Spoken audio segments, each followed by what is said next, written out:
Өнөөдөр хэдүүл 3-3 дахь шог хэрхэн илүүл зурах эхлэлийг тавих болно. За шог илүүл зурхаас өмнө тухайн шооны бүтцийг ойлгох нь таныг илүүлнийхэд маш хэлбэрхэн амархан болгож өгөхөд бол нэн тустай юм а. За тэгэхээр 3-3 дахь шоон дээр 6 тал байдаг. Цагаан, шар, ногоон, цэнхэр, улаан, улбан шар гэсэн 6 үндсэн хүмүүс бүрдэнэ.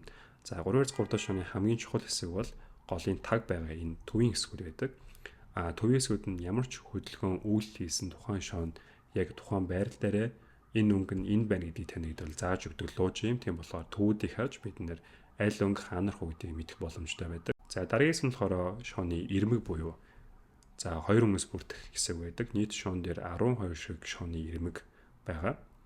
За сүүлийн хэсэг болохоор шооны булан буюу цахууд дээр оршин нийт 8 ширхэг байдаг ба нэг булан өөр дээр 3 ширхэг өнгийг бол агуулдаг. За шар цэц гэдэг нь болохоор тухайн шооны хамгийн ихний хэсэг буюу нэмт тэмдэг бүсгийн суур хэсэг байдаг. За шар өнгийн төв дээр 1 2 3 4 ширхэгт бол цагаан өнгийн ирмэг гэдэл яг иймэрхүү харагдах байдлаар тааруулсан гэдэг шар цэцэг маяг бол үүснэ. За тэр хэдлээ одоо бөөндөө шар цэцэг гэдэл хийж зурцгаая. За та хамгийн түрүүнд болохоор шар цэцгийг хийхээс өмнө шооныхоо дээдл буюу танд харагдах тал дээр шар өнгийн төвийг гэдэг барих хэрэгтэй. За тэгээд шоогон дээр илүү хийхгүй шоогоо аюул сан анхааралтай ажиглах болно. За жишээ нь бидний баруун буланд болохоор цагаан өнгөтэй нэг ширхэг бол ирмэг таарсан байна. Тэгэхээр бидэнд дахиад 1 2 3 ширхэг дутуу ирмэгд бол энэ шар өнгийн тал дээр гаргаж ирэх хэрэгтэй гэсэн үг. За жишээ нь бол энэ доор одоо 1 ширхэг цагаан өнгийн ирмэг байна. Бид бүхэн энийг дээшээ оруулахад бол хэлбэрхэн байгаар энэ өнгийг хойноо бариад за цагаан өнгийг бол дээш нь 2 удаа эргүүлнэ гэсэн үг.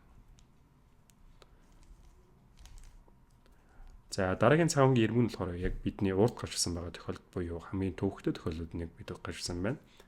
За тэгэхээр бид бүхэн энийг баруун гарынхаа 3 ураг дээрээс нь бариад тэгэд бол 7 ургаа шоогоо доош нь дарна гэсэн үг. За ингэснээр нөгөө цагаан өнгийн ирмэг маань баруун харалтаа гарч ирж байгаа. За энэ үед нь болохоор бид бүхэн оройг буюу шооныхоо дээд талыг эргүүлээд энэ хоосон байгаа талыг буюу өөр өнгийн талыг бол баруун гарынхаа цагаан өнгийнхаа харалтаа авчрах хэрэгтэй. За одоо харалтаа болсон учраас бид бүхэн цагаан өнгийг дээш нь тааруулж болно. 1 2 3. За 3 шиг цагаан өнгийн ирмэг таарсан байгаа. Тэгэхээр одоо бидэнд дахиад 1 ширхэг ирмэгт байгаа. За шоогоо ажиллаад харъя. За ирмэг маань идэл энэ байна. Иргэдэд тухайн анх сурж байгаа хүмүүс хандж хэлэхээр үйлдэлийг баруун гарталтай илүү түлхүү хийх нэгд бол танд илүү хэлбэрхэн бөгөөд амар байдаг. Тэгэхээр би сая шоогоо өөр лугаа харуулж бариад цагаан өнгийн ирмэг дээш нь болгож байгаа. За ингэсээ бидний хүссэн гэдэг бол цагаан өнгийн ирмэг маань үссэн байна. За одоо цагаан өнгийн шар өнгийн цэцэг маань болсон байна. За тэгэхээр шар цэцгийг бид нар хэрхэн яаж нэмэх тэмдэг үүсгэхийг харуулъя. За бид бүхэн хамгийн ихнээс тэр хэлсэн 3-3 дахь шооны хамгийн чухал хэсэг бол шооны төвүүд байдаг. За төвүүд нэгдэх хизээш баримтын сүйдэлж бидний гол луучин болдог гэсэн үг. За тэгэхээр бид нар болохоор дээр байгаа харагдж байгаа цагаан өнгийн ирмэгтэй өөр өнгийн бол талуудыг бол ухаан төвүүд дээр оройг эргүүлэх буюу дээдлийг эргүүлээд тааруулж үзэх хэрэгтэй. За жишээ нь би болохоор оройг нэг удаа эргүүлье. Яагаад вэ гэх юм бол улаан өнгийн ирмэг энэ төвтэйгээ таарахад нэг хөдөлгөөн дутуу байгаа учраас. За энэ өнгө маань таарсан байна. За тэгэхээр бол төвтэйгээ таарсан байгаа цагаан өнгийн ирмэг бид нэ шууд доош 2 удаа эргүүлснээр одоо цагаан өнгийн суурь маань гэдэл асуудалгүй бэлэн болно гэсэн нэг хэсэг нь. За би 2 удаа эргүүлье. За нэг хэсэг таарсан байна. За дахиад энэ ч нэг өөр өнгө таарсан байна. Цагаан болон цэгэр өнгийн төв бол ирмгүүд нь нэгэн цул болсон гэдэг чинь. Тэгэхээр би шооныхоо тэнхлэхийг буюу эргүүлэхээр өөр талаас нь бариад баруун гартал бариад авлаа. Одоо энэс шууд 2 удаа эргүүлж болно. За ингээд 2 ширхэг нэмхийн хэсэг нь бүрдсэн байна. За энэ тохиолдолд харах юм бол энэ ч ногоон улбан шар ингээд таараагүй байна. Тэгэхээр би оройг эргүүл үзэх хэрэгтэй. Ягаад тэр энэ ногоон болон улбан шар өнгө нийлжлэхэн өнгө биш учраас игд бол таарахгүй. Тийм болохоор би оройг энэ ногоон өнгө таарах хэсэг рүүгээ буюу төвөө хараад эргүүлнэ гэсэн үг шүү. За энэ ч юу болчих вэ гэхээр тухайн ногоон өнгийн манагд бол хэсэг нь гэдэг бий болчих жоо.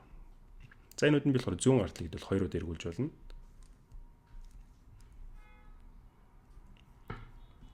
За би шоогоо эргүүлэхгүйгээр энэ цагаан өнгийг бол ийшээ авчирч болно. Ягаад гэх юм бол орой хэсгийг бид нэг чөлөөтэй эргүүлэх боломжтой учраас. 1 2. За ингэснээр бид улбан шар өнгийн бол Ирмэг болон тгүүд нь нэгэн цул болсон учраас би энийг доош нь 2-оор эргүүлж болно. Нүүрэн талыг чинь бол та шоогоо бариад нүүрэн талыг бас эргүүлэх боломжтой. За ингэсэн бидний хүссэн хамгийн ихний хэсэг буюу шооны цагаангийн нэмт үднийг үүслээ. Тэгээд болохоор 3-р цогт шооны хамгийн хэрэглэгдэг үйл буюу гарын цал гэж нэрлэдэг 4 хөдөлгөөнөөс бүрдэх хөдөлгөөнийг хийж сурцгаая. Энэ хөдөлгөөн шоо илрүүлэх аргачлалууд буюу алгоритмууд дээр ашиглагдана. За мөн дээрээс нь таны гарын хуруугид бол илүү хурдан эргүүлэх дасгал болж өгдөөр онцлог. За та тэгэхээр шоогоо барихдаа за долоовор дунд ядан гэсэн 3 хурлахаар шооныхоо нэг нэгнүүдэн дээр таарсан байх ёстой. За чигчийн 2 чигчүүр болохоор шоогоо доороос нь түшсэн байдалтай 100 гар ирэхөөр болохоор энэ хэсгийн 2-4 нүдэн дээр бол жоохон хуваах байдалтай буюу 90 градусын байралтай баруун гарын ирэхөөр болохоор хажуудлын ирмээс идэл бас мөн адил хавцсан байдалтай байна. Энэ болохоор 3-р цогт шооны үндсэн бит гарын байралт юм. За тэгэхээр бид бүхэн гарын цалыг хэлцгээе. Баруун гараа дээрээс нь бариад 3-оор ирж байна. За одоо баруун гарыг дээш нь өргөөд баруун гарынхаа 7 хүрээний үндгийн хэсэг оройг зүүн ширүүлэх хэрэгтэй. За одоо баруун гараа салахгүйгээр баруун гарыг доош нь буулгалаа. Оройг зүүн гарынхаа 7 хүрээний өндгөөр баруун ширүүлнэ. За бид бүхэн нэг удаа гарын цалыг амжилттай дахин нэг тавч үзцгээе. За дээшээ оройг зүүн гар тал руу баруун гарлыг доош нь буулгалаа. Оройг баруун жишээ. 2 удаа амжилттай болсон байна. Дахин нэг тавтын арайнуудаа жоохон арай илүү хурднаар. 3 удаасан хурдыг жонын үзье. Ирээдүйд эвлэрсэн байгаа шөнөөр та гарын цалыг амжилттай 6 удаа их юм уу шамнаар буцаа эвлэдэг. Та бүхэн бас зөвхөн баруун гар гэхүүр зүүн гараа бас илүү сайжруулахын тулд саний цалыг зүүн гар талаас хийж сурах нь танд давуу тал болно.